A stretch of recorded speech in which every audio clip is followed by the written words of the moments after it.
Bismillahirrahmanirrahim. Assalamualaikum warahmatullahi wabarakatuh. Alhamdulillah, wassalatu wassalamu ala rasulillah wa ala alihi wa sahbihi wa man walah wa ba'd. Saudara-saudariku dimanapun Anda berada, dulu sejak zaman jahiliyah, masyarakat Arab tempo dulu berusaha untuk membentuk kelompok-kelompok kecil yang menyebar ke seantero tempat di wilayah padang pasir untuk mencari sumber air dan menyiapkan tempat-tempat tertentu, penampungan-penampungan air sebagai persiapan menuju bulan ke-9 yang begitu terik, begitu panas membakar sehingga berpotensi menjadikan sumur-sumur air menjadi kering dan aktivitas juga menjadi terbatas. Bulan ke-9 itulah saat panas, terik, memancar disebut dengan Ramadan. Masyarakat menyebut dengan Ramadan dari kata Ramadha yang berarti terik, panas, membakar.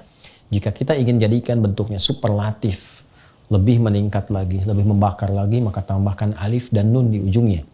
Maka masyarakat menyebutnya dengan Ramadan, bulan masa waktu yang sangat terik, membakar, yang sangat panas, membakar. Karena itulah kemudian sebulan sebelumnya mereka kemudian membagi tugas berkelompok-kelompok. Pengelompokan untuk menyebar disebut dengan tasya'ub namanya. Keadaannya disebut dengan Sya'ban. Maka di bulan Sya'ban, bulan yang ke-8, masyarakat seperti yang tadi diuraikan, mereka bertugas menyebar, mencari sumber-sumber air untuk ditampung, dikumpulkan sebagai persiapan di bulan yang ke-9 yaitu bulan Ramadan. Di masa Islam, nama-nama bulan ini dipertahankan dalam perjalanan di tahun Hijriah. Dari mulai Al-Muharram sampai dengan bulan Dzulhijjah, bulan pertama sampai dengan bulan yang ke-12. Menariknya, pada bulan Sya'ban sampai dengan bulan ke Ramadan ada pergantian kembali, ada pelebaran dari makna. Yang dulu maknanya lebih kepada menunjukkan suasana, iklim, cuaca yang panas membakar, yang terik luar biasa. Maka secara metafor makna itu dibawa dalam nilai-nilai syariat, dalam nilai pendidikan spiritual. Orang-orang yang saat Ramadan mau meningkatkan amalnya, membangun ketaatan, meninggalkan maksiat, bertobat dia kepada Allah, maka Ramadan akan memberikan panas, terik, membakar dosa-dosanya, menggugurkan kesalahan-kesalahannya, mendekatkan diri kepada Allah Subhanahu wa Ta'ala dengan taqarrub yang sangat indah sehingga berpeluang diterima amal, diberikan kemuliaan, dan mungkin juga bisa berpotensi wafat dalam keadaan husnul khatimah dan kembali menjadi hamba yang saleh. Untuk itu perlu persiapan. Tidak semua orang yang sampai ke Ramadan boleh jadi mendapatkan peningkatan takwa, dapat manfaat dari taubatnya, bisa terdorong untuk meningkatkan ketaatan. Belum tentu kalau dia tidak sungguh-sungguh, kalau dia tidak serius.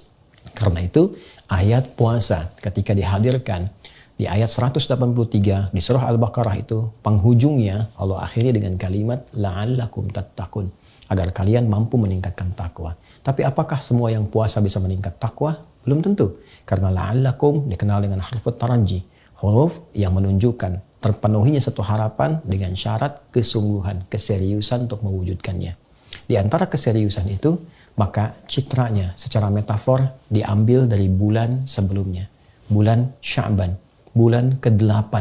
Saat banyak orang di masa pra-Islam mengumpulkan air untuk persiapan bulan ke-9, maka air berikutnya yang kita siapkan menuju Ramadan adalah air-air spiritual. Air-air yang bukan hanya melapangkan dahaga kita, menghilangkan haus, tapi air juga yang bisa menumbuhkan nilai-nilai ketaatan, yang bisa menggemburkan kembali, menyuburkan kembali hati-hati yang kering. Karena itulah banyak ayat dalam Al-Quran yang menyebut tentang air. Kata alma yang mewakili air saja setidaknya disebutkan 63 kali dalam Al-Quran. Ada yang menunjukkan turunnya air dari langit berupa hujan. Wa anzalna minas sama'i ma'a. Kami turunkan dengan keagunganku, kata Allah Subhanahu wa Ta'ala, dari langit air, berarti hujan. Khuliqa min ma'in dafiq. Ada yang kedua, menunjuk kepada asal mula manusia yang tercipta juga dari air yang terpancar. Pun demikian, sumber kehidupan pun juga pusatnya bermula dari air. Sumbernya sangat sekali terpusat kepada air. Wa ja'alna minal ma'i kulla syai'in hayyin. Kami jadikan dari segala yang hidup itu sangat bergantung kepada air. Demikian kata Al-Quran. Karena itulah kemudian ada juga metafor-metafor yang mengkiaskan, menganalogikan turunnya air dari langit yang bermanfaat, menggemburkan, menyemburkan tanah-tanah yang kering, hadir tanaman, hadir bebuahan, bisa dikonsumsi. Pun demikian, wahyu seperti air yang turun dari langit. Disampaikan pada Rasulullah, diberikan risalahnya kepada kita untuk menyuburkan kembali hati-hati yang kering. Sehingga muncul kemudian bunga-bunga amal saleh, buah-buah kebaikan yang menggerakkan pohon-pohon ranting-ranting tubuh kita. Dari tangan berbuat baik, lisan berkata yang baik, sampai ke ujung kaki. Dan persiapan semua itu mesti diperbaiki, dicari sebelum ke Ramadan sejak bulan Sya'ban. Seperti orang dulu banyak mencari air, maka seharusnya yang terjadi orang sekarang banyak mencari air-air spiritual supaya menjadi kebiasaan saat sampai di bulan Ramadan yang berpotensi menggugurkan dosa, membakar semua kesalahan-kesalahan. Kalau tidak dimulai dari Sya'ban, tidak mudah untuk menjalani Ramadan. Karena itu, mari manfaatkan bulan Sya'ban ini dan telah masuk kita di awalnya untuk mengumpulkan banyak air spiritual, berlatih ibadah, meningkatkan ketaatan sehingga nanti mampu terbiasa saat masuk bulan Ramadan. Cara yang terbaik seperti pernah diajarkan Nabi, tersambung riwayatnya kepada Sayyidah Aisyah radhiyallahu taala anha, kepada Ummu Salamah radhiyallahu taala anha, dan sahabat-sahabat Nabi yang lain. Mereka mengatakan seperti dikutip oleh Imam Ahmad, Imam Abu Daud, Imam An-Nasai dalam kitab-kitab mereka, bahwa sejak Sya'ban Nabi seringkali terlihat, disaksikan banyak menunaikan ibadah siam. Jadi Rasulullah pun mengajarkan kepada kita untuk beradaptasi puasa lebih dulu. Tingkatkan amal soleh, cari air spiritual sejak bulan Sya'ban. Sehingga ketika terkumpul semua bekal-bekal spiritual itu, siap kita manfaatkan di bulan Ramadan. Siap digunakan untuk bulan Ramadan. Nabi SAW bahkan pernah disebutkan menunaikan puasa di Sya'ban seutuhnya, sepenuhnya, full.